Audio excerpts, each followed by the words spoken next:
اچھا، قال اللہ تبارک و تعالی فی القرآن المجید قد جاءکم من اللہ نور و کتاب مبین وقال رسول اللہ صلی اللہ تعالی علیہ وسلم من صلی علی فی یوم مرہ لم يمت حتى يرى مقعده في الجنة أو كما قال رسول الله صلى الله تعالى عليه وسلم صدق الله العظيم وصدق رسوله النبي الكريم ونحن على ذلك لمن الشاهدين والشاكرين والحمد لله رب العالمين. درود پاک حضور کی ذات پر پڑھنے کے حوالے سے یہ ایک میں نے حدیث سے بات پڑھی ہے. میرے آقا ارشاد فرماتے ہیں من صلی علیہ فی یوم الف مرہ، جس بندے نے مجھ پر روزانہ 1000 مرتبہ درود پاک پڑھا لم یمت حتی یرا مقعدہ فی الجنہ، یہ اس وقت تک نہیں مرے گا جب تک جنت میں اپنی جگہ نہ دیکھ لے. یہ کیسی بہترین حدیث ہے بات. اور 1000 دفعہ درود پاک پڑھنے میں ٹائم کتنا لگتا ہے؟ اگر مختصر درود پاک پڑھیں صلی اللہ علیہ محمد تو آپ 25 منٹ میں 1000 مرتبہ درود پاک پڑھ سکتے ہیں. لیکن جب ہم فگر سنتے ہیں 1000، وہ ٹائم لگ جائے گا. حالانکہ ہم اس سے کہیں زیادہ ٹائم اپنا روز کا اپنے موبائلوں پہ صرف کر رہے ہیں. اتنا ٹائم ضائع کیا جا رہا ہے. اگر اس کو جمع کر کے کسی دن ہم کیلکولیٹ کریں اور بیٹھ جائیں، میری زندگی اگر 30 سال ہو چکے ہیں، 40 ہو چکے ہیں، تو اب میں یہ دیکھوں کتنا ٹائم میں نے موبائل میں صرف کیا. تو ممکن ہے کسی کا 30 سالوں میں 10 سال تو اسی میں گزر گئے. اب 10 سال اسی میں گزر گئے، پھر ہم روزانہ 7-6 گھنٹے سوتے بھی ہیں، وہ بھی نکال لو. ممکن ہے وہ 8-10 سال اسی میں نکل جائے. پھر اپنے کام کاج کے دوران یہ نکالیں، ممکن ہے پھر وہاں سے بھی مزید 5-7 سال نکل جائے. تو کرتے کرتے اگر 40 سال کی زندگی ہے تو ہو سکتا ہے وہ ہم نے کوئی 1 سال ہی مکمل، وہ بھی ویسے بات کرو، ہو سکتا ہے کوئی ایسا ہو 1 سال اس کا نکل آئے. تو اس لیے تھوڑا سا ہمیں اپنا محاسبہ کہ ہم روزانہ کیا کر رہے ہیں. اور یہ جو آج محفل ہے نا، یہ اکثر جگہوں پر محافل سالانہ، لیکن سرکار کا ذکر سالانہ نہیں ہونا چاہیے. یہ ذکر وہ ہے جو کہ روزانہ ہونا چاہیے اور ہر سانس کے ساتھ ہونا چاہیے. کیونکہ جب ہم اپنے سرکار کی بات بیان کرتے ہیں، شان بیان کرتے ہیں، ہم تو شروع کہاں سے ہوتے ہیں؟ حضور دنیا میں آئے، آتے ہی امت کو یاد کیا، جب تک دنیا میں رہے اسے یاد کرتے رہے. رب کی بارگاہ میں معراج کی رات گئے، پھر بھی اسے نہیں بھولے. پھر جب آپ دنیا سے گئے، قبر میں جب میرے آقا کو رکھا گیا تو آخری صحابی جو باہر نکلتے ہیں وہ دیکھتے ہیں کہ اب بھی حضور کے ہونٹ ہل رہے. کہتے ہیں میں نے پھر قریب جا کر سنا، اس وقت بھی زبان پر امت کے تذکرے تھے. اور وہ تو چلے گئے آپ کا تذکرہ کرتے کرتے، لیکن وہاں جا کر بھی آپ کو فراموش نہیں کیا. اب جب آپ نے قبر میں جانا ہے تو پھر وہاں تشریف لے آنے کی، کسی جگہ آپ کو نہیں چھوڑا. اور پھر حشر کے روز جب ہر طرف ایک ہی بات ہے، جاؤ اذهبوا الى غیری نفسی نفسی، ہر بندہ اپنی جان کو رو رہا ہے، اور وہاں بھی وہ آپ کو نہیں چھوڑ رہے. وہاں بھی کہتے ہیں امتی امتی امتی. تو جس نے، اب جب ہم یہ باتیں کرتے ہیں، جس نے ہمیں کسی لمحے کسی مقام پر بلایا نہیں، چھوڑا نہیں، تو پھر آج ہم کیوں بھول کے بیٹھ گئے؟ ہمیں ان کے مقابلے میں کیا مل گیا کہ جس کو لے کے بیٹھ گئے ہیں؟ اور آج اگر آپ کہتے ہیں میرے پاس ٹائم نہیں، آئی ہیو نو ٹائم، نہیں ہے میرے پاس وقت، تو ٹھیک ہے نہ صحیح۔ اب جب قبر میں جاؤ گے اور اس وقت جب وہ تشریف لائیں گے، آج تم کہہ رہے ہو میرے پاس ٹائم نہیں، کل انہوں نے فرما دیا کہ جاؤ آج میرے پاس ٹائم نہیں، تو پھر کس کے پاس جاؤ گے؟ پھر بخدا نہ اٹھ سکے گا محشر تک اگر مصطفیٰ علیہ نظر سے گرا کے چھوڑ دیا۔ اور پھر ایسے ہی حشر کا میدان، دنیا پریشان ہے، کیا کریں؟ سب مشورہ کرتے کہاں ہے؟ آدم علیہ السلام کے پاس، کیوں؟ سفی اللہ۔ لیکن کیا ہوتا ہے؟ اذهبوا الی غیری، کسی اور جگہ جاؤ۔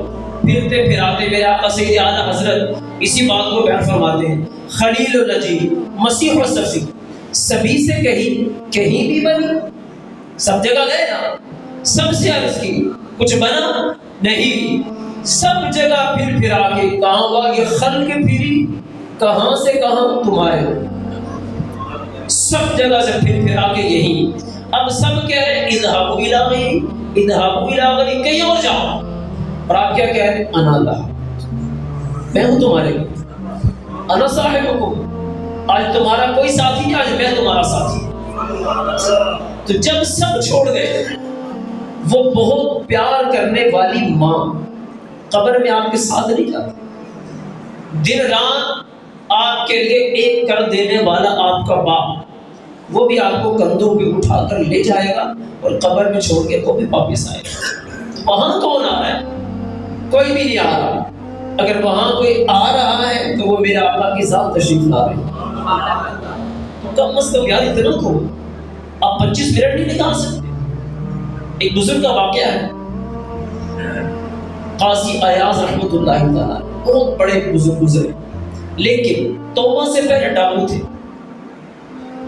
ڈاکے مارتے، ساتھ میں نفلی روزے بھی رکھتے۔ کسی نے پوچھا حضرت یہ کیا کام؟ کہا کہ اللہ کی طرف کوئی تو راستہ کھلا رکھنا چاہیے، کبھی پلٹ کر آؤں، کوئی راہ تو ہو، کیا سکوں؟ تو راہ ہمارے پاس بھی کوئی نہیں، اور راہ ہے تو ایک ہی ذات کی راہ ہے کہ بخدا خدا کا یہی ہے، نہیں اور کوئی مفرق ہے۔ میرے آقا کی ذات کہ جو وہاں سے ہو یہی آگے، جو یہاں نہیں تو وہاں ہے، یہ وہ در ہے جس کو اللہ نے اپنا در قرار دیا اور فرمایا ہے وَلَوْ أَنَّهُمْ إِذْ ظَلَمُوا أَنفُسَهُمْ جَاءُوكَ، اگر اپنی جانوں پہ ظلم کرو تو یہاں آ جاؤ، اور یہاں آ کے اللہ سے عرض کرو۔ جب اللہ سے عرض کرو گے یہ تمہاری سفارش کریں گے، تو انشاءاللہ پھر دیکھو کیسے اللہ کرم فرماتا۔ اسی کو میرے آقا سید اعلیٰ حضرت یوں بیان کرتے ہیں، مجرم بلائے آئے ہیں، جاؤ کا ہے گواہ، یہ اس میں آیا تھا جاؤ کا، آپ کی بارگاہ میں آ جائیں، تو آپ یوں بیان کر رہے ہیں مجرم بلائے آئے ہیں، جاؤ کا ہے گواہ، پھر رد ہو کب یہ شان کریموں کے در کی۔ میرے آقا کی ذات وہ ہے کہ یہاں رد نہیں پھر کوئی ہوتا، یہ آپ کے اخلاق مبارک ہے۔ تو بہرحال درود پاک ایک دفعہ سب مل کر پڑھیے، صلو علی الحبیب اللہم صلی علی سیدنا و مولانا محمد وعلی آلہ وصحبہ وبارک وسلم، صلاۃ و سلام علیک یا سیدی یا رسول اللہ۔ ارشاد پاک ہے، اللہ فرما رہا ہے تمہارے پاس ایک نور آیا اور کتاب مبین آئی۔ جب ہم تفسیر کو اٹھا کر دیکھیں، قرآن کی جو تفسیر ہے اس کے 4 طریقے۔ پہلے نمبر پر قرآن کی تفسیر ہوتی ہے تفسیر القرآن بالقرآن، قرآن کی تفسیر ہوگی قرآن سے، کیونکہ قرآن کی بعض آیتیں بعض آیتوں کی وضاحت کرتی۔ دوسرے نمبر پر ہے تفسیر القرآن بالحدیث، قرآن کی تفسیر کی جائے گی حدیث کے ذریعے سے۔ تیسرے نمبر پر ہوتی ہے تفسیر القرآن باقوال الصحابہ، صحابہ کے اقوال سے قرآن کی تفسیر ہوتی ہے۔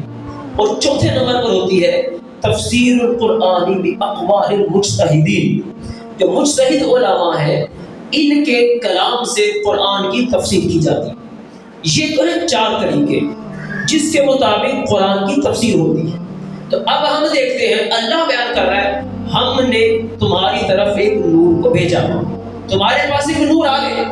اب نور کیا ہے؟ چمک، روشنی۔ تو کیا حضور کو قرآن میں کہیں اور جگہ بھی اللہ نے کہا کہ ہم نے آپ کو چمکدار بنایا، ہم نے آپ کو نور والا بنایا، یا آپ نور ہیں؟ تو پہلی آیت تو یہ ہوگی قد جاءکم من اللہ نور، تمہارے پاس کون آ گئے؟ نور۔ تفسیر اٹھا کے دیکھی، پہلی تفسیر تفسیر ابن عباس جو کن کی لکھی ہے؟ سرکار کے صحابی، آپ کے صحابی بھی ہیں اور ساتھ ہی ساتھ آپ کے چچا کے بیٹے بھی، عبداللہ ابن عباس۔ اور یہ ان کے علم کا عالم کیا ہے؟ علم کا عالم یہ ہے کہ یہ سرکار کی خدمت کیا کرتے۔ ایک روز میرے آقا صلی اللہ تعالی علیہ وسلم نے جب دیکھا کہ آپ قضائے حاجت سے آئے، پانی رکھا ہوا ہے، کس نے رکھا؟ بتایا گیا انہوں نے رکھا ہے۔ تو میرے آقا نے ان کو سینے سے لگایا اور سینے سے لگا کر دعا کی اللہم علمہ الکتاب، اللہ اسے قرآن کا علم سکھا دے۔ تو انہیں حضور کی دعا ملی اللہ علم سکھا دے۔ یا میں ایک بات ساتھ اور تھوڑی سی ملا دوں، پھر آتا ہوں دوبارہ موضوع کی طرف۔ وہ کیا ہے؟ حضور نے سینے سے لگایا۔ آپ ویسے بھی دعا کرتے علم مل جاتا، لیکن اشارہ دیا کہ سینے سے جب سینہ مس ہو تو علم کو منتقل کرنے کا یہ بھی ایک طریقہ منتقل ہوا۔ تو آپ سینے سے سینہ لگا کر علم عطا فرماتے ہیں، نہ صرف سینے سے سینہ لگا کے علم عطا کرتے ہیں۔ یہ جو میں نے روایت پڑھی ہے یہ بخاری کی روایت ہے، کتاب العلم کے اندر ہے، پہلی جلد میں ہے۔ کیا ہوا؟ علم کو میرے آقا نے علم عطا فرمایا۔ دوسری روایت یہ بھی بخاری کی ہے، حضرت ابو ہریرہ حضور کے بارگاہ میں حاضر ہوئے، عرض کرتے ہیں کہ یا رسول اللہ صلی اللہ تعالی علیہ وسلم انا اسمع منک حدیثا کثیرا، میں بہت ساری حدیثیں آپ سے سنتا ہوں، لیکن ہوتا کیا انسا ہوں، بھول جاتا ہوں۔ تو پھر کیا چاہیے؟ حافظہ چاہیے۔ ذہن کمزور ہے، کیا چاہیے؟ حافظہ۔ حدیثیں سنتا ہوں، بھول جاتا ہوں، کیا کروں؟ سیدھی سی بات ہے، حافظہ چاہیے۔ تو میرے آقا کیا فرماتے ہیں؟ ابسط رداءک، اپنی چادر پھیلا دو۔ ابو ہریرہ کہتے ہیں میں نے چادر پھیلا دی، اور جیسے چادر پھیلائی فخرف بیدیہ، میرے آقا نے ایسے ہاتھ پر جوڑا اور پھر ان کی چادر بڑھا، ایک دفعہ بھرے پھر ڈال، پھر بھرے پھر ڈال، تیسری مرتبہ بھرے اور پھر ڈال دیے۔ کہا اب تم ماہو، اس چادر کو اپنے سینے سے لگایا۔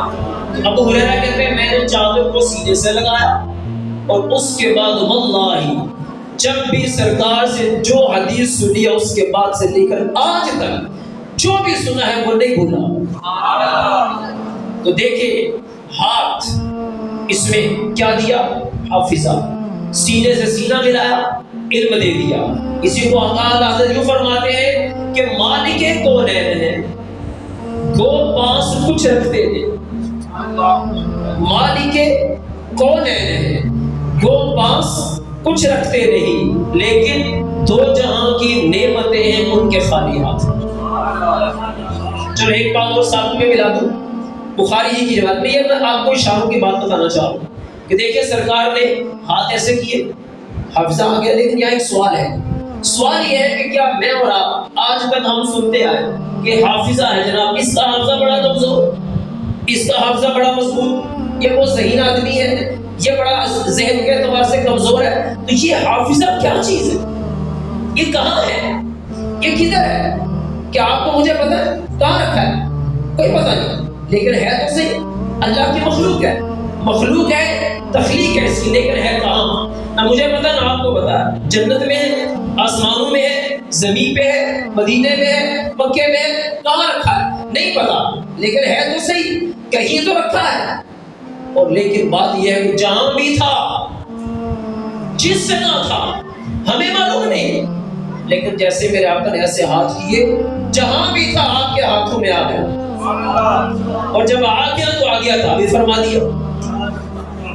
اسی طرح جمعہ کا دن ہے، بخاری کی روایت، جمعہ کا دن ہے، کیا ہوتا ہے؟ ایک صحابی کھڑے ہوتے ہیں، عرض کرتے ہیں یا رسول اللہ صلی اللہ تعالی علیہ وسلم، جاء العیال وہلک الاموال، مال مویشی ہلاک ہو رہے، ادعوا اللہ لنا، اللہ سے ہمارے لیے دعا کریں، فسقنا، اللہ نے بارش عطا فرما دے۔ اب میرے آقا کھڑے خطبہ ارشاد فرما، آپ نے اسی وقت ایسے ہاتھ اٹھا دیا۔ تو راوی کہتے ہیں ما نرا فی السماء قزعۃ، آسمان میں ایک بھی بادل کا ٹکڑا نہیں تھا، لیکن جیسے ہاتھ اٹھائے صار السحاب امثال الجبال، بادل ایسے آئے جیسے کہ پہاڑ آتے ہیں، پہاڑوں کی طرح بادل آ گئے اور برسنا شروع ہو گئے۔ وہ دن بھی برسے، اس کا اگلا دن بھی برسے، کرتے کرتے اگلا جمعہ ہے، بارش نہیں رکی۔ اگلے جمعے کو پھر کو بندہ کھڑا ہو، یا رسول اللہ اب تو پانی بہت ہو گیا، ہدمت البیوت، گھر گرنا شروع ہو گئے، دعا کرے بارش رک جائے۔ میرے آقا نے دعا کی اللہم حوالینا ولا علینا، اب ہمارے ارد گرد تو ہوتے ہیں، ہم پر نہ ہو۔ تو پھر ایسے انگلی اٹھا اور ایسے انگلی کو گھمایا، اور جدھر سے انگلی گھومتی جا رہی تھی بادل ہٹتے جا رہے تھے۔ کانت المدینہ مثل الجوبہ، مدینہ ایسے حوض کی طرح بن گیا، حوض کی طرح بن گیا۔ یہ کیا چیز ہے؟ آپ کو میں نے چند مثالیں دی نا، ان کو سینے سے لگایا، علم عطا کر۔ انہیں حافظہ چاہیے تھا، ایسے ہاتھ کے حافظہ آ گیا، عطا فرما دیا۔ انہیں بارش چاہیے تھی، ایسے کھڑے ہوئے۔ جب بندہ کھڑا ہو خطبے میں ہاتھ نیچے ہوتے، دعا کے لیے ہاتھ اٹھائے تو کیا کرتا ہے؟ ایسے ہی ہوتا ہے۔ اس کا مطلب کیا تھا؟ مدینے پر بادل کا ایک ٹکڑا بھی نہیں تھا، لیکن جو ہی ایسے ہاتھ اٹھائے بادلوں کو کھینچ کے مدینے پہ لے آئے، برستے رہے۔ اب نیکسٹ ٹائم ہٹانا ہے، لانا نہیں، اس نے کیا کیا؟ انگلی اٹھائی اور اس کو گھمایا، اور بادل جدھر تھے سب ہٹتے چلے گئے۔ تو یہ میں نے صرف چند مثالیں آپ کو دی ہیں، اس کی مثالیں بہت ساری۔ تو بعد میں کیا کر رہا تھا؟ نور، تمہارے پاس آیا نور، اس کی تفسیر ہم نے کرنی ہے قرآن کی تفسیر قرآن سے۔ یہاں نور مراد روشنی، چمکدار، چمکتے ہوئے۔ دوسرے مقام میں اللہ فرماتا ہے والنجم اذا ہوا، چمکتے ستارے محمد کی قسم، ادھر بھی نور ادھر بھی نور۔ تیسرے مقام میں فرمایا والسماء والطارق وما ادراک ما الطارق النجم الثاقب، آسمان کی قسم، رات میں آنے والے ستارے کی قسم، اور رات میں آنے والا ستارہ وہ چمکتا ستارہ محمد ہے۔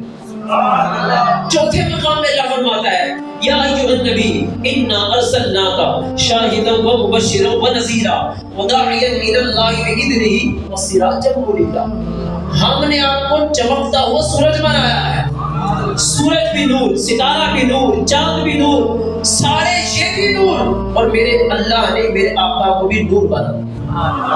اور یہ کیسے نور ہے؟ ایسے نور ہے، اعلیٰ حضرت بیان کرتے ہیں صبح طیبہ میں ہوئی، بٹتا ہے باڑا نور کا، صدقہ لینے نور کا، آیا ہے تارا نور کا، کیونکہ آپ دنیا میں جب آئے تو آپ نور ہیں۔ اب سورج، چاند، ستارے یہ آتے ہیں باری باری، اور آ کر حضور کی ذات سے نور لیتے ہیں۔ تو اعلیٰ حضرت نے جب یہ لکھا کہ صبح طیبہ میں ہوئی، بٹتا ہے باڑا نور کا، کہ نور کا باڑا بٹ رہا ہے، صدقہ لینے نور کا، آیا ہے تارا نور کا، نور کا تارا آ رہا ہے اور نور لے کے جا رہا ہے۔ تو آپ یہ بیان کر رہے ہیں یا رسول اللہ آپ کی ذات تو ایسی ہے کہ جو خود نور ہے، جو خود نور ہے، وہ بھی آ کر آپ سے نور لے رہے ہیں۔ تو ہم تو زیادہ حقدار ہیں کہ آپ ہمیں بھی چمکائیں، اور پھر عرض کی چمک تجھ سے پاتے ہیں سب پانے والے، میرا دل بھی چمکا دے چمکانے والے۔ یہ کیا ہے؟ اللہ نے جگہ جگہ اپنے حبیب کو نور فرمایا۔ لیکن دوسری بات حدیث کی طرف آئیے، مشہور حدیث سے بات ہے، حضرت جابر عرض کرتے ہیں کہ یا رسول اللہ بی ابی و امی انت یا رسول اللہ، یا رسول اللہ میرے ماں باپ آپ پر قربان، اخبرنی عن اول شیء خلقہ اللہ قبل الاشیاء، یہ فرمائیے اللہ نے سب سے پہلے کس چیز کو پیدا فرمایا؟ تو میرے آقا ارشاد فرمایا یا جابر ان اللہ قد خلق قبل الاشیاء نور نبی، اللہ نے سب سے پہلے تمہارے نبی کے نور کو پیدا فرمایا، لیکن ایک سوال ہے، سب سے پہلے اگر نور کو پیدا فرمایا تو پھر باقی مخلوق کب پیدا ہوگی؟ اس کی وضاحت کہاں سے ہوگی؟ اس کی بھی وضاحت قرآن کرتا ہے۔ اللہ فرماتا ہے وَمَا أَرْسَلْنَاكَ إِلَّا رَحْمَةً لِلْعَالَمِينَ، ہم نے آپ کو سارے جہانوں کے لیے رحمت بنا کر بھیجا، سارے جہانوں کے لیے رحمت بنا کر بھیجا۔ جہان کیا ہے جس کو عربی میں عالم کہہ رہے ہیں؟ وہ جہان کیا ہے؟ ما سوی اللہ، اللہ کے علاوہ جو کچھ ہے سب جہان ہے۔ اور یہ جہان کب بنے؟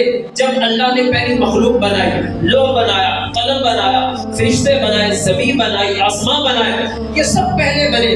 فرشتے بن چکے، جنات بن چکے، لوح بن چکا، قلم بن چکا، یہ جہان سارے بن گئے۔ آدم علیہ السلام کو پھر بنایا، وہ بھی بن گئے۔ دنیا چلتی رہی، چلتے چلتے حضور کی ولادت با سعادت کا مہینہ آیا، اب حضور دنیا میں آ گئے تو اللہ فرما رہا ہے ہم نے آپ کو سارے جہانوں کے لیے رحمت بنا کر بھیجا۔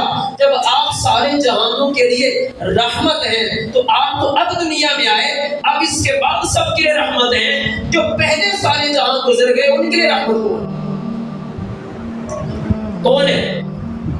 جب حضور تھے ہی نہیں تو سارے جہان پہلے بار رحمت سے محروم، اور جب وہ رحمت سے محروم تو رحمت ناقص، اور جب رحمت ناقص ہے قرآن کی یہ آیت کا مفہوم غلط، یہ صحیح کیسے ہوگا؟ یہی صحیح تب ہی ہوگا کہ جب آپ یہ مانیں گے، اس حدیث کو مانیں گے کہ اللہ نے سب سے پہلے ہمارے آقا کے نور کو پیدا فرمایا۔ جب آپ کا نور سب سے پہلے، پھر جہاں بنتے گئے اور آپ کی رحمت سے حصہ لیتے چلے گئے۔ یہ ہوگی وضاحت یوں۔ اس کے بعد بخاری کی روایت، بخاری شریف میں کتاب الدعوات میں یہ روایت ہے، میرے آقا یہ دعا کرتے تھے اللہم اجعل فی قلبی نورا، اللہم اجعل فی سمعی نورا، اللہم اجعل فی بصری نورا، اللہم اجعل فی دمی نورا، اللہم اجعل فی شعری نورا، اللہم اجعل فی عصبی نورا، وعن یمینی نورا، وعن شمالی نورا، وفوق نورا، وتحت نورا، وامامی نورا، وخلفی نورا، اللہم اجعلنی نورا۔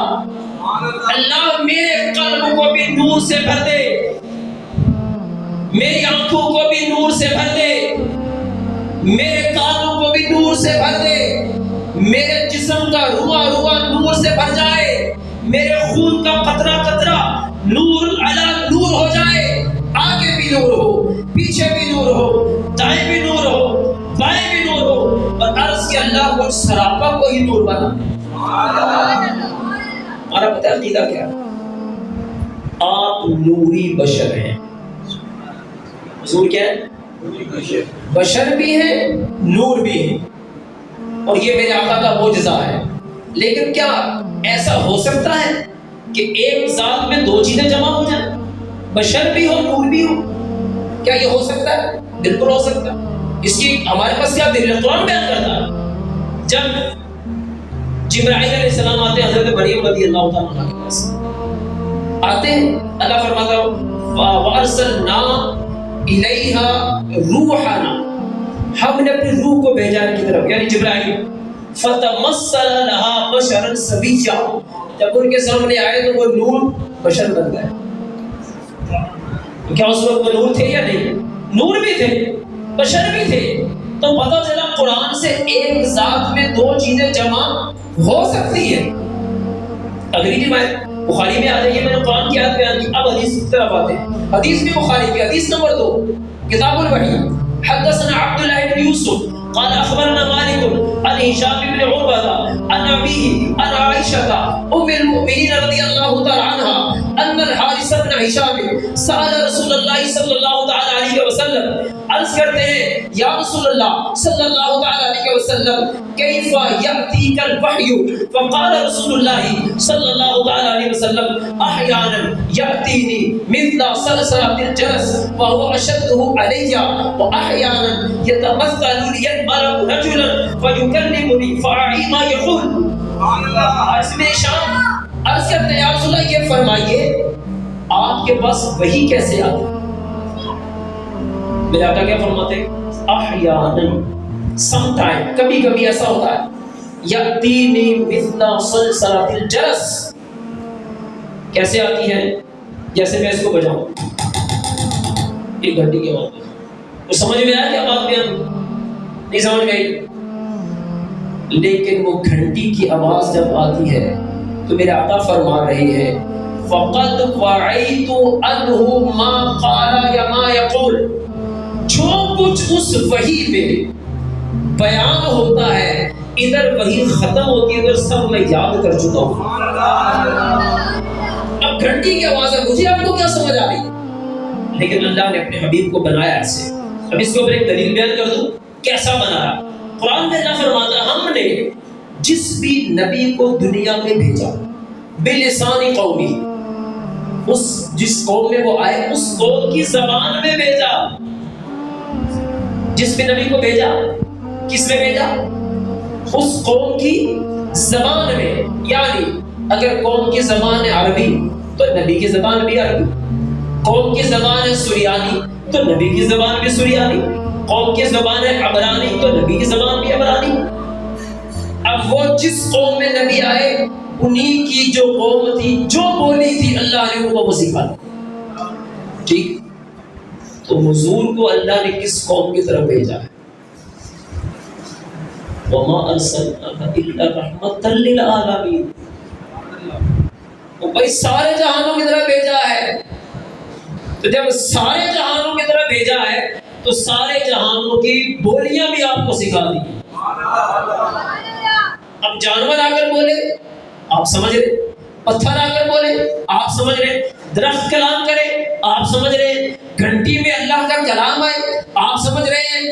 جو جس زبان میں آئے کلام کرے میرے سردار سب کا کلام سمجھ رہے، نہ صرف سمجھ رہے بلکہ اس کو جواب بھی دے۔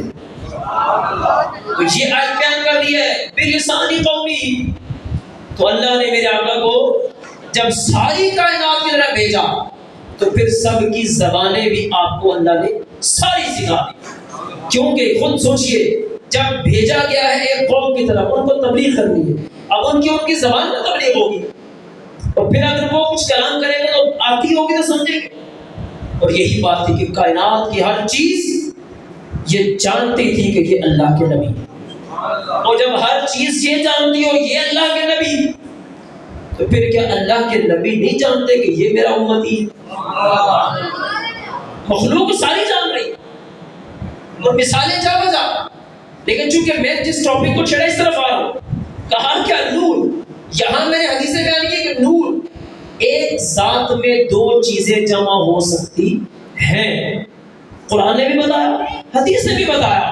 تو جب قرآن یہ کہہ رہا ہے حدیث یہ کہہ رہی ہے ایک ذات میں دو چیزیں جمع ہو سکتی ہیں، تو پھر اگر جبرائیل نے مان گئے تو جو جبرائیل کے بھی آقا ہے، جب جبرائیل نے مان گئے تو جو جبرائیل کے بھی آقا ہے ان کی ذات میں ماننے میں مسئلہ کیا؟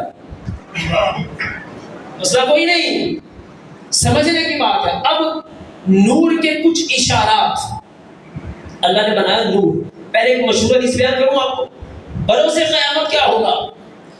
میرے آقا فرماتے ہیں بروز قیامت میں تم سب کو پہچان لوں گا کہ تم میری امت ہو۔ کیسے پہچانیں گے؟ اتنی دنیا ہوگی، اتنے نبی جن کے دنیا سے گزرے ان سب کی امت ہے، آپ کیسے پہچانیں گے؟ تو میرے آقا فرماتے ہیں کیسے پہچانوں گا؟ تمہارے اعضائے وضو چمک رہے ہوں گے۔ جب تمہارے اعضائے وضو چمک رہے ہوں گے تو انہی سے میں پہچان جاؤں گا کہ یہ میری امت آ رہی ہے۔ تو جس نبی کی برکت سے اللہ نے ان کے امتیوں کے چہروں کو روشن کر دیا، جس نبی کی امت کے چہرے روشن ہو گئے اس نبی کے اپنے نور کا عالم کیا ہوگا؟ پہچانیں گے۔ آدم علیہ السلام مواہب دنیا کی روایت ہے، سید اعلیٰ حضرت نے فتاوی رضویہ کی 30ویں جلد میں نقل کیا۔ جبرائیل علیہ السلام اپنا آدم علیہ السلام اللہ سے عرض کی یا اللہ تو نے میری کنیت ابو محمد کیوں بنائی؟ آدم علیہ السلام کی کنیت تھی ابو محمد، میری کنیت یہ کیوں بنائی؟ فرمایا ارفع راسک، سر اٹھا کے دیکھو. آدم علیہ السلام نے سر اٹھایا تو دیکھا عرش کے پردوں میں ایک نور چمک رہا ہے. عرض کی یا اللہ یہ نور کیا ہے؟ تو ارشاد فرمایا ھذا نور نبی من ذریتک، یہ وہ ایسے نبی کا نور ہے جو تمہاری ذریت میں ہوگا. لولاہ ما خلقتک، اگر وہ نہ ہوتے تو تم بھی نہ ہوتے. ولولاہ ما خلقت السماء ما خلقت الجنہ ما خلقت النار، وہ نہ ہوتے تم بھی نہ ہوتے، جنت بھی نہ ہوتی، جہنم بھی نہ ہوتی، زمین بھی نہ ہوتی، آسمان بھی نہ ہوتا، کچھ بھی نہ ہوتا. انہیں بنایا ہے تو ان کے صدقے میں یہ پھر سارے جہان بنا. اب میں اشارہ بیان کروں آپ کو نور کی، اس کے بعد روایت میں آتے ہیں. ابھی آپ نے روایت گزری سنا حضرت عبداللہ بن عباس یہ بیان کرتے ہیں اذا ضحک رسول اللہ صلی اللہ تعالی علیہ وسلم، جب میرے آقا مسکراتے جیسے مسکراتے کیا ہوتا کہ آپ کے جو منہ مبارک ہے اس میں سے نور ہمیں نکلتا ہوا نظر آتا. پھر کہتے ہیں بخاری کی روایت ہے جب میرے آقا خوش ہوتے استنار وجہہ، حضور کا چہرہ چمک جاتا اور آپ کے چہرے کی یہ جو سروٹیں سی ہوتی ہیں، جو لکیریں ہوتی ہیں، ان لکیروں سے بھی نور نکلتا ہوا نظر آتا. تو جب یہ سب اشارات میں ایک سب سے اہم چیز کہ میرے آقا چونکہ نور ہے اور نور کا سایہ نہیں ہوتا، اور یہی وجہ تھی کہ میرے آقا کا سایہ بھی نہیں تھا. آپ سورج کے سامنے کھڑے ہو سایہ نہیں، زمین کے اپنا چاند کے سامنے کھڑے ہو سایہ نہیں، چراغ کے سامنے کھڑے ہو سایہ نہیں. سایہ کیوں نہیں؟ اس کے اندر مختلف طریقے بیان کیے، مختلف توجیہات. سایہ اس لیے نہیں تھا کہ آپ کا سایہ اگر زمین پر ہوتا تو اگر کوئی کافر منافق کوئی اس پر پاؤں رکھتا تو یہ بھی آپ کی شان کے خلاف تھا. تو اللہ نے سایہ نہیں بنایا کہ کوئی آپ کے سائے پہ بھی قدم نہ رکھے. تو جو رب اس بات کو برداشت نہیں فرماتا کہ کوئی ان کے سائے پہ پاؤں رکھے تو وہ ان کی ذات پر اٹھنے والے اعتراضات اور گستاخیوں کو کیسے برداشت کر سکتا ہے؟ تو وہ پھر پکڑ کرتا ہے، لیکن ظاہری بات ہے اس کی لاٹھی پہ آواز پکڑ کرے گا. کئیوں کو مہلت دیتا ہے اور کئیوں کو دنیا ہی میں نشانی عبرت بناتا. بندہ یہ سمجھ رہا ہوتا ہے نہیں نہیں نہیں مجھے کچھ نہیں ہوتا، مجھے کچھ نہیں ہوتا. تو یہ نہیں سمجھ رہا مجھے ڈھیل دی جا رہی ہے. ایک بندے کا واقعہ، ایک امام کا واقعہ، امام صاحب نماز پڑھا لے کرسی ٹوٹ گیا. اب سوچ میں پڑ گئے کیا کروں، شرمندگی ہوتی ہے کیا کروں گا، اگر جاؤں گا تو لوگ باتیں کریں گے. پھر نماز جاری رکھی، لیکن ساتھ ہی ساتھ دل میں خوف بھی تھا یار کہیں ایسا نہ ہو زمین پھٹ جائے. ابھی عذاب آیا میرے کو، ابھی چھت گرنے لگی ہے، ابھی زمین پھٹنے لگی ہے، ابھی کچھ ہونے لگا، ساری نماز مکمل ہوگی کچھ بھی نہیں ہو. کہتے ایسے لوگ باتیں کرتے ہیں کچھ بھی نہیں ہوتا. اب عادت بن گئی، ہر دوسرے تیسرے روز بے وضو نمازیں پڑھا رہا تھا، کچھ نہیں ہوتا. لوگ باتیں کرتے کرتے کرتے اسلام بھی چھوڑ گیا، مرتد ہو گیا، کافر بن گیا. لوگ باتیں کرتے ہیں اسلام میں، غلط ہے یہ سب، کچھ بھی نہیں ہوتا. دیکھو میں نے اتنا عرصہ یہ کیا مجھے کچھ بھی نہیں ہوا، مرتد ہو گیا. کسی بندے کے پاس بیٹھا، کسی سمجھدار آدمی کے پاس، کہا لوگ ایسے باتیں کرتے کچھ بھی نہیں ہوتا. کہا کیوں کچھ کیوں نہیں ہوتا؟ کہہ رہا میں نے اتنا عرصہ یہ کام کیا مجھے کچھ بھی نہیں ہوا. نہ کوئی عذاب آیا، نہ آگ لگی، نہ آسمان پھٹا، نہ زمین پھٹی، نہ چھت گری، نہ کچھ اور ہوا، نہ اولے برسے، نہ آگ برسی، نہ پتھر برسے، کچھ بھی نہیں ہوا. اس لیے میں نے اسلام چھوڑ دیا. اس نے کہا واہ تو کہتا کچھ نہیں ہوا. اللہ کے بندے تو دنیاوی عذاب کی باتیں کر رہا تھا، تو اب اخروی دائمی عذاب کا مستحق ہو گیا. تو جسے اسلام ہی جاتا رہا اور تو کہتا ہوتا کچھ نہیں ہے. یہ جو نقصان ہوا ہے اس کی تو تلافی کوئی نہیں ہے، اور تم کہتے کچھ نہیں ہوتا. اللہ کے بندے بہت کچھ ہو گیا، تیرا تو ایمان ہی ٹوٹ گیا، اور تم کہتے ہوتا کچھ نہیں، بہت کچھ ہو گیا. یہ وہی بات کہ اللہ نے اگر ڈھیل دی ہے تو بندے کو سوچنا چاہیے. اگر میری پکڑ نہیں ہو رہی تو مجھے سوچنا چاہیے یہ مہلت نہیں مل رہی، باز آئے۔ اور دوسری بات جو بیان کی جاتی ہے سایہ نہیں تھا، کسی بھی چیز کا سایہ اس چیز سے لطیف ہوتا ہے، اس سے ہلکا ہوتا ہے، شفاف ہوتا ہے۔ کسی بھی چیز کا سایہ اس چیز سے شفاف ہلکا ہوتا ہے۔ اور کائنات میں میرے آقا کے جسم انور سے بڑھ کر کوئی چیز لطیف ہے ہی نہیں۔ سایہ بنتا تو جسم سے لطیف ہوتا، لیکن سایہ ہی نہیں تو پھر ظاہر بات ہے کوئی چیز بھی آپ کے جسم سے بڑھ کر لطیف ہے ہی نہیں۔ تو خیر میں نے کہا کہ آپ نور بھی ہیں بشر بھی ہیں، لیکن اللہ قرآن میں کہتا ہے، لوگ ہمیں جا بجا سناتے ہیں قل انما انا بشر مثلکم، آپ کہہ دیں میں تمہاری طرح بشر ہوں۔ قرآن میں ہے بالکل، نو ڈاؤٹ، کوئی ایسی بات نہیں، قرآن میں ہے، اس کو بالکل مانتے ہیں۔ اب آپ نے قرآن سے یہ پڑھا قل انما انا بشرکم، تو لوگ کہنے لگے حضور ہماری طرح ہیں، ہم ان کی طرح ہیں، وہ بھی کھاتے ہیں ہم بھی کھاتے ہیں، انہوں نے بھی نکاح کیا ہم نے بھی کیا، ان کے ہاتھ ہمارے ہاتھ، ان کے پاؤں ہمارے پاؤں۔ کیا کہا کس بنا پر؟ قرآن کہہ رہا ہے بشر مثلکم، یہی بات ہے، مثلکم تمہاری مثل۔ قرآن میں دوسری آیت بیان کرو، اللہ بیان فرماتا ہے وما من دابۃ فی الارض ولا طائر یطیر بجناحیہ الا امم امثالکم، کوئی جانور پرندہ ایسا نہیں جو تمہاری مثل نہ، کوئی جانور کوئی پرندہ ایسا نہیں جو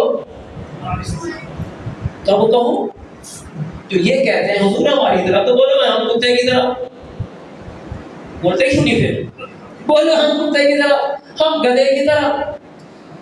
نہیں کوئی بولے گا، کیوں نہیں بولے گا؟ نہیں ایسا نہیں ہے، اللہ نے انسان کو اشرف المخلوقات بنایا، تو بھائی اسی قرآن میں تو کہا جا رہا ہے امم امثالکم، تم بھی انہی جانوروں کی طرح ہو۔ تو اس کا پھر مطلب یہ ہوا کہ ہم اس کا ترجمہ اس کی وضاحت صحیح نہیں کر رہے۔ اس کی وضاحت صحیح کیا ہے؟ بخاری اٹھا کے دیکھیے، صحابہ کہتے ہیں لسنا کہیئتک یا رسول اللہ، یا رسول اللہ ہم آپ کی طرح نہیں ہیں۔ صحابہ کہہ رہے ہیں، بخاری کی دوسری روایت میرا آقا فرماتے ہیں ایکم مثلی، تم میں میری مثل کون؟ کسی بھی صحابی نے نہیں کہا ہم آپ کی طرح ہی، بلکہ وہ کیا کہہ رہے ہیں لسنا کہیئتک۔ تیسری روایت میں فرمایا لست کاحد منکم، تم میں سے کسی ایک کی طرح بھی نہیں ہو۔ چوتھی روایت میں بیان فرمایا لست کہیئتکم، میری تمہاری حیت ایک طرح ہے ہی نہیں۔ تو جب جگہ جگہ یہ بیان کیا جا رہا تو ایک آیت کو لے کے بیٹھ گئے، تو پھر ٹھیک ہے جیسے وہاں کہا گیا مثلکم، وہاں جانوروں کو بھی کہا مثلکم، تو پھر بولو ساری بات بولو، قرآن پہ عمل کرنا تو سارے پہ کرو، لیکن ایسا نہیں کریں۔ تو بات یہ ہے کہ جس مہینے میں، اب جو میں اس کو سمیٹ رہا ہوں آخری بات کرنے لگا ہوں، اس بات سے ہٹ کے اب جا رہا ہوں۔ دیکھیں قرآن آتا ہے کس میں آیا؟ رمضان میں، یعنی ربیع الاول میں کوئی حافظ کیوں ہوتا ہے؟ اتنا کثرت سے حضور کا ذکر کیوں ہوتا ہے؟ رمضان میں قرآن آیا تو لوگ کثرت سے قرآن پڑھتے ہیں، کیوں پڑھتے ہیں؟ اس لیے کہ اس مہینے میں قرآن آیا، تو جس میں قرآن آیا لوگ کثرت سے قرآن پڑھتے ہیں، اور جس مہینے میں صاحب قرآن آئے تو کثرت سے صاحب قرآن کا ذکر کرتے ہیں، اور دونوں ہی کے ذکر کو اللہ بیان فرماتا ہے نحن نزلنا الذکر وإنا له لحافظون، ہم نے قرآن کو نازل کیا، اس کی حفاظت بھی ہم ہی کرتے ہیں، اور ہم نے چونکہ اپنے نبی کو بھیجا ہے تو ورفعنا لک ذکرک، ان کے ذکر کو بھی ہم ہی بلند کرتے ہیں۔ تو قرآن کی حفاظت کیسے ہوتی؟ کیا اللہ زمین پر آتا ہے؟ نہیں، وہ تو آنے جانے سے پاک ہے۔ تو قرآن کی حفاظت کیسے ہوتی؟ کیا اللہ نے کوئی الماری دی ہمیں اس کو سنبھال کے ہمارا کوئی حفاظت ہو جائے گی؟ نہیں، کیسے ہوتی ہے؟ لوگ حفظ کرتے ہیں، پڑھتے ہیں، یاد کرتے ہیں، سنتے ہیں، سناتے ہیں، کتابوں میں لکھا جاتا ہے، یوں قرآن کی حفاظت ہو رہی ہے۔ 1400 سال کا عرصہ گزر گیا، ایک زیر ایک زبر ایک نقطہ آگے پیچھے نہیں، اللہ حفاظت کر۔ اور یہی بات اللہ فرما رہا ہے رفعنا لک ذکرک، آپ کا ذکر ہم بلند کرتے، تو ایسے کیسے بلند ہوگا؟ کیا ذکر لکھ کے آیا بھی تمہارا نبی تمہارا ذکر اور اوپر آسمانوں کی طرف لے گیا؟ نہیں، جیسے قرآن کی حفاظت ہوتی ہے حافظوں سے، قرآن کی حفاظت ہوتی ہے اس کے پڑھنے والوں سے، ایسے ہی حضور کا ذکر بلند ہوتا ہے حضور کے ناخوانوں سے، حضور کا ذکر بلند ہوتا ہے ان کی شان بیان کرنے سے، آپ کا ذکر بلند ہوتا ہے ان کی شان میں کتابیں لکھنے سے۔ تو یہ وہ بات، تو پھر ہر بندے نے اپنے اپنے اعتبار سے حضور کی شان بیان کی۔ جیسے ابھی آپ نے سنا وَأَحْسَنُ مِنْكَ لَمْ تَرَ قَطُّ عَيْنٌ وَأَجْمَلُ مِنْكَ لَمْ تَلِدِ النِّسَاءُ خُلِقْتَ مُبَرَّأً مِنْ كُلِّ عَيْبٍ كَأَنَّكَ قَدْ خُلِقْتَ كَمَا تَشَاءُ يَا صَاحِبَ الْجَمَالِ وَيَا سَيِّدَ الْبَشَرِ مِنْ وَجْهِكَ الْمُنِيرِ لَقَدْ نُوِّرَ الْقَمَرُ۔ یہ سب کس نے کہا؟ پھر آگے کہا لَا يُمْكِنُ الثَّنَاءُ كَمَا كَانَ حَقُّهُ بعد از خدا بزرگ تو ہی قصہ مختصر۔ میرے آقا حضرت نے بھی یہیں پہ قصہ مختصر کیا۔ آپ فرماتے ہیں ساری تعریفیں کر کے نا حضور کی، آخر میں کیا آپ ایک کلام لکھتے ہیں سرور کہوں کہ مالک و مولا کہوں تجھے، باغ خلید کا گل زیبا کہوں تجھے، تیرے تو وصف عیب تناہی سے ہے بری، حیران ہوں میرے شاہ میں کیا کیا کہوں تجھے، لیکن رضا نے ختم سخن اس پہ کر دیا، خالق کا بندہ خلق کا آقا کہوں تجھے۔ صلو علی الحبیب وما علینا الا البلاغ۔